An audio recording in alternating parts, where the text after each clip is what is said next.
নমস্কার প্রিয় দর্শক বন্ধুরা, আজকে আপনাদের সামনে উপস্থিত আছেন ডক্টর রাজা মজুমদার। আপনাদেরকে ওশিয়ানেট মেডিকেল সার্ভিসের পক্ষ থেকে অসংখ্য ধন্যবাদ আমাদের এই প্রোগ্রাম দেখার জন্য। আপনাদেরকে স্বাগত জানাই ওশিয়ানেটের ইউটিউব অ্যান্ড ফেসবুক চ্যানেলে। আমাদের চ্যানেলে ডক্টরবাবুকে স্বাগত। নমস্কার। আজকে একটা যে বিষয় আলোচনা করব, খুব গুরুত্বপূর্ণ বিষয়, সেটা হচ্ছে ট্রমা। আপনারা জানেন যে ট্রমা নামটা শুনলেই সত্যি আমাদের গা একদম কাটা দিয়ে ওঠে, যে না, এই ব্যক্তিটা ট্রমায় পড়ে গেছে। সে যে ট্রমাই হোক, হয়তো বা অ্যাক্সিডেন্ট করে ট্রমাতে গেছেন, কেউ বা বাড়িতে বসে বসে থেকেও কিংবা বাড়িতে থেকেও বিভিন্ন রকম ট্রমাতে যেতে পারে। তো এই বিষয় নিয়ে আজকে আলোচ্য বিষয়। তো ডাক্তারবাবুকে প্রথমেই জানতে চাইবো, এই যে ট্রমা বিষয়টা আমরা সবাই মোটামুটি জানি, তো ট্রমা কিভাবে হয়, মানে কত ধরনের ট্রমা হতে পারে, দেখুন, যদি একটু দর্শকদেরকে একটু জানান। ট্রমাটা আমাদের ইউজুয়ালি আমরা ট্রমা বলতে গেলে রোড ট্রাফিক অ্যাক্সিডেন্টই মাথায় আসে, but at the same time আমাদের দেখা যাচ্ছে ইদানিং যে আমাদের বাড়িতেও কিন্তু ট্রমা হতে পারে। যেমন একটা এলডারলি পেশেন্ট বাথরুমে গিয়ে পড়ে গিয়ে মাথায় চোট লাগলে তারপর একটুখানি ঠিকঠাক থাকলো, 1-2 দিন পর একটুখানি বমি ভাব হলো, এটাও কিন্তু একটা ফর্ম অফ ট্রমা। কিংবা ইমিডিয়েটলি অজ্ঞানে পড়ে গিয়ে মাথায় আঘাত লাগলো, that is also trauma.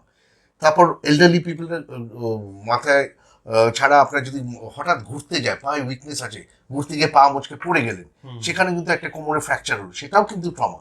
So there is a two aspect, domestic trauma, একটা road side trauma. Mainly road side trauma আপনার দৈনন্দিন দেখে আসছেন খবরের কাগজে, বিভিন্ন মিডিয়ার রিপোর্টসে। বাট দ্য ডোমেস্টিক ট্রমাটা কিন্তু আমাদের টোটালি আমাদের আপনারা জানতে পারছেন না যে এটারও একটা বড় বার্ডেন আসছে আমাদের মেডিকেল সোসাইটিতে। তা এই ট্রমা দুটো অ্যাড্রেস করার জন্য আমাদের অ্যাওয়ারনেসটা খুব দরকার। একটা হচ্ছে প্রিভেনশন, আর তারপর যদি হয়ে থাকে তার ইমিডিয়েট কিভাবে আমরা ট্যাকেল করব, both from the passers by যারা রোড ট্রাফিক অ্যাক্সিডেন্ট হচ্ছে, এবং for the caregivers of the home family members যাদের বাড়িতে হচ্ছে। আচ্ছা, রাইট। না, তাহলে আমাদের যে ধারণাটা ছিল যে পেশেন্টটা ট্রমায় আছে মানে একদম জ্ঞান অবস্থাতে নেই, না, পুরো বেডে একদম পড়েছে, না, এটাই আমাদের ধারণা ছিল। এটা অ্যাবসলিউটলি, এটা পেশেন্ট যারা বেড রিডেন হয়ে আছে তারা হচ্ছে লং স্ট্যান্ডিং মেডিকেল কন্ডিশনস, সেটা আমি ট্রমায় বলি। সেখানে একটা মেন্টাল ট্রমা আছে নিশ্চয়ই, বাট আমরা যে ট্রমাটা নিয়ে আজকে ডিসকাস করছি সেটা হচ্ছে অ্যাকিউট যে ট্রমাগুলো হচ্ছে। অ্যাকিউট বলতে ইমিডিয়েট, যেমন রাস্তায় কোনো অ্যাক্সিডেন্ট হলো, পা ভেঙে গেল, কিংবা স্পাইন ইঞ্জুরি হলো, কি মাথায় ইঞ্জুরি, নাক দিয়ে রক্ত পড়ছে, কান দিয়ে রক্ত পড়ছে, this are all acute trauma. Similarly বাড়িতে পড়ে গিয়ে যেটা বললেন আপনি, বাড়িতে পড়ে গেলে হাঁটতে পারছে না, তখন আমরা ভাবছি না, তো হয়ে যাবে, but that is also an acute trauma. কারণ এর পরের ইমপ্লিকেশনস আর কমপ্লিকেশনস গুলো যাতে না হয় তার আগেই আমরা যদি ইমিডিয়েট এই ধরনের কারো কোনো পেশেন্টের হয়, তাহলে কি করণীয় আছে? বেসিক একদম প্রথম অবস্থা থেকে কি করতে হবে? আগে যে কোনো পেশেন্টকে আগে অ্যাসিওর করা দরকার। এখন রোড সাইড অ্যাক্সিডেন্টে যেটা হলো, এখন সেখানে একটা হইচই হয়ে যায়, একটা হট্টগোল হয়, there lots of excitement, but there is one person যেখানে গিয়ে he has to calm the situation and extricate the patient from the accident side. Extricate মানে যে নড়তে পারছে তাকে একটা সেফ সাইডে নিয়ে আসা, অ্যাক্সিডেন্ট সাইড থেকে দূরে নিয়ে আসা, দেখা কোনো ব্লিডিং হচ্ছে কিনা, হচ্ছে কিনা সেটা দেখে কম্প্রেশন দেওয়া। কম্প্রেশন বলতে ব্যান্ডেজ, রুমাল দিয়ে আমরা যে ইমিডিয়েট আমাদের যা আছে রুমাল দিয়েও ব্যান্ডেজ করতে পারি। যদি কোনো ডিফর্মিটি দেখা যায় পায়ে ঠায় ইত্যাদি জিনিস, এগুলো তখন আমরা ওখানে কোনো টানাটানি করা উচিত হবে না, নাম্বার 1। অ্যান্ড নাম্বার 3, অনেক সময় পুলিশ সার্ভিস থাকে যে ট্রাফিক কনজেশনে কিংবা ট্রাফিক পয়েন্টে, যে মেজর পয়েন্টে, তাদের কন্ট্যাক্ট করলে ওরা অ্যাম্বুলেন্সেরও ব্যবস্থা করে দিতে পারে, যেখানে নিয়ারেস্ট মেডিকেল সেন্টারে অন্তত আমরা পৌঁছাতে পারি। মানে ফার্স্ট টার্গেট থাকবে, তার মানে এই ধরনের কিছু হলে ইমিডিয়েট একটা বেসিক হসপিটালে নিয়ে যাওয়া, নিয়ারেস্ট মেডিকেল ফ্যাসিলিটি নিয়ে যাওয়া। অনেকে থাকে যে আজকে আমার অ্যাক্সিডেন্ট হলো, আমি যাবো ওই হসপিটালেই ট্রিটমেন্ট। এই যে মেন্টাল ফ্রেমওয়ার্ক, এতে আমরা কিন্তু অনেক পেশেন্ট লুজ করছি।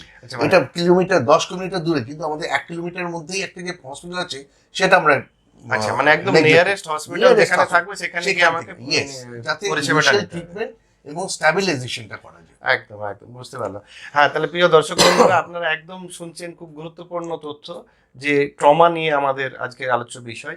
আমাদের সঙ্গে আছে ডক্টর রাজা মজুমদার, ওশিয়ানেট হেলথ সার্ভিসেস আমাদের সঙ্গে যুক্ত আছেন।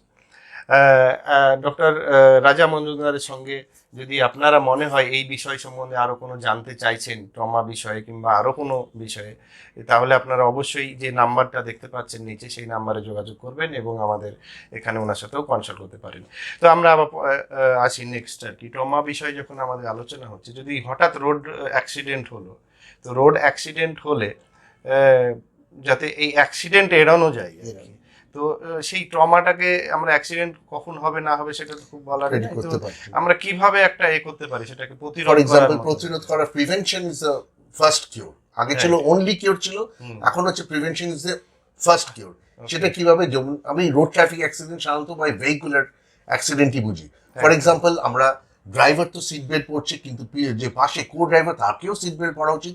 ইনফ্যাক্ট বড় বড় গাড়িগুলোতে দেখবেন এখন পিছনের প্যাসেঞ্জারদের জন্য সিট বেল্ট দেওয়া আছে। That is with a certain purpose. Why? যখন একটা কোনো অ্যাক্সিডেন্ট, কোনো কলিশন হয়, accident be from the side, be from the front, or be from পিছনে যে প্যাসেঞ্জার, সেও কিন্তু ছিটকে পড়ছে। এই বেল্টটা থাকলে সেই যে ইম্প্যাক্ট হবে সামনে গিয়ে হিট করবে সিটের সঙ্গে হোক, ড্যাশবোর্ডের সঙ্গে হোক, সেটা অনেকটা আমরা প্রিভেন্ট করতে পারবো, কিংবা ইম্প্যাক্টের এফেক্টটা কমাতে পারবো। সিমিলারলি ইন আ বাইকার, এখন ইয়াং জেনারেশনের মধ্যে বাইকিং এটা খুব experience, fast driving in a intoxicated condition without any protective gear, তারা কিন্তু এটা মোর সাসেপ্টেবল টু অ্যাক্সিডেন্টস। নিজেদের অ্যাক্সিডেন্ট করছে, পাসেস বাইদের অ্যাক্সিডেন্ট হচ্ছে। Thirdly, helmet is absolutely necessary, including for the pillion rider, যারা পিছনে বসে আছে। থার্ডলি, অনেক সময় আমরা দেখছি ফোর্থলি যে even for the passers by, যারা রাস্তায় হাঁটাচলা করছেন, তার জায়গা তাড়াতাড়ি যেতে হবে। আমরা without any looking at the traffic signal, গাড়ি আসছে, উই ডোন্ট বদার, আমি হাঁটা মারলাম। So if they do this, they will be at fault, they are susceptible to trauma. তখন কিন্তু ড্রাইভারেরও দোষ হয় না, কিন্তু লোকেরা তো সেটা বোঝে না, আগে ড্রাইভারকে ইয়ে করছে। কিন্তু যে মানুষের দোষে, যে আমার তাড়াতাড়ি যেতে হবে, সিগন্যাল গ্রিন আছে, তার সত্ত্বে আমি ক্রস করতে গেলাম, একটা ধাক্কা মেরে চলে গেল, পড়ে গেল, এলডারলি পেশেন্ট ফ্র্যাকচার হলো। সেই জন্য যদি এরকম কোনো ডেফিনেটিভ কাজ থেকে ডেফিনেটলি হাতে সময় নিয়ে বেরোনো ভালো, and observe the signals, ওবে the signals, just as the traffic যেমন সিগন্যাল ওবে করে, আপনাদেরও অ্যাজ এ যারা হাঁটা চলা করছেন, যারা ইয়েতে করছেন, তাদেরও কিন্তু সিগন্যাল। তাহলে এখানে না বললেই নয় যে আমাদের সমস্ত জায়গায় যে অ্যাডভার্টাইজমেন্ট দেখা যায় যে সেফ ড্রাইভ সেফ লাইফ, সত্যি তাই, মানে আমাদের অবশ্যই হেলমেট পরতে হবে, সিট বেল্ট অবশ্যই পরতে হবে যে চালাচ্ছে, এবং কো ড্রাইভার যে থাকে পিছনেও থাকে, তাদের সেফটির জন্য। এটা অন্য কারোর জন্য, এটা আমাদের নিজেদের সেফটি করা উচিত আর কি। অনেকে ক্যাজুয়ালি ভাবে যে না আমি ঠিক আছে করবো, কেন আমি নিজের দোষে নাও অ্যাক্সিডেন্ট, আরেকজন হতে পারে ড্রাইভারের জন্য কিন্তু সে অ্যাক্সিডেন্ট হলো, তখন তো নিজে তো দোষ করছি না। এগুলো অবশ্যই প্রিয় দর্শক বন্ধুরা, খুব মূল্যবান তথ্য আমরা আপনাদেরকে দিলাম এগুলো, তো অবশ্যই এগুলো মেনে চলা উচিত আপনাদেরকে।